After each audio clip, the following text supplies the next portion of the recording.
continues, not just for days, but for weeks, months, years. You cannot get rid of it. And the other continual feeling is the constant cold. Terrible cold. Sometimes I felt as if my blood circulation was slowing down. I was personally amazed at the power of endurance, because by all accounts, I should have become seriously ill and died a long time ago.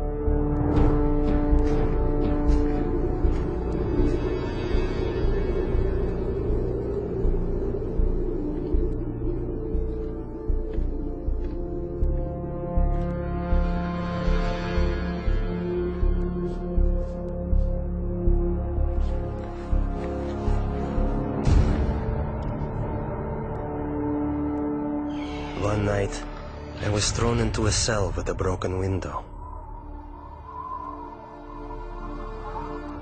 The KGB was determined to do an experiment and freeze me. Later they would say he broke the window in his cell and died of cold. I felt despair. I thought to myself, has God really left me? Am I really forgotten and neglected? Have my years of suffering been in vain? And in my despair, I began to pray. I usually pray silently, but this time I started to appeal to God out loud. God, have you left me? My cries were bursting from my heart, literally, in utter despair.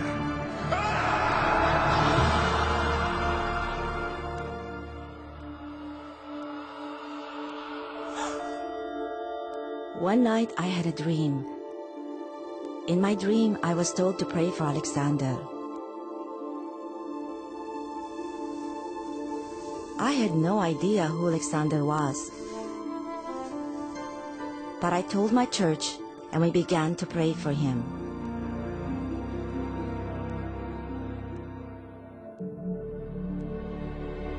And right then, I suddenly felt a palpable physical warmth.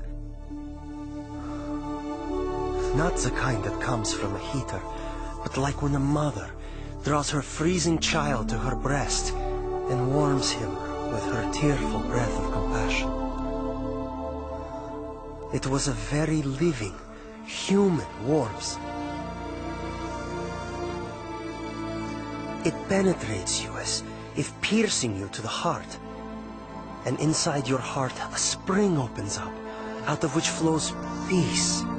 A wonderful, magnificent, soothing peace.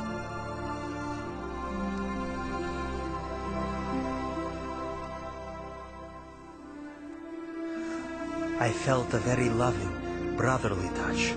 Someone's caring hand touching my shoulder. I actually felt it. And this gesture represented the words, "You are not alone. You are not abandoned. We are with you. We are sharing your suffering."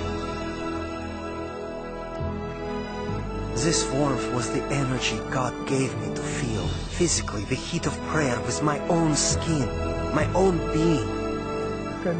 As if the prayers converted the energy of love into the energy of warmth.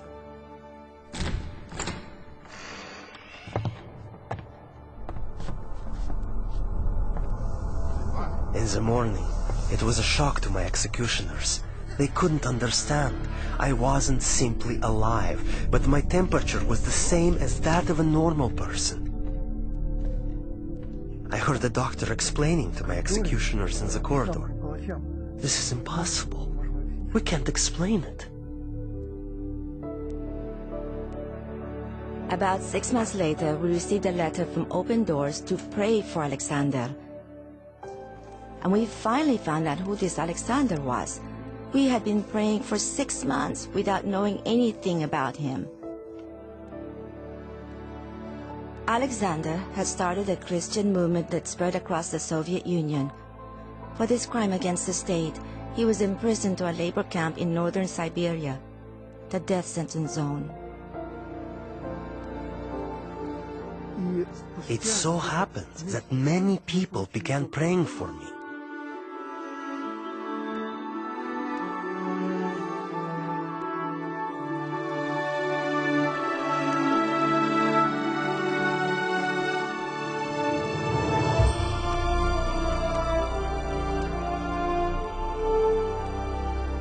And that was exactly when they released me.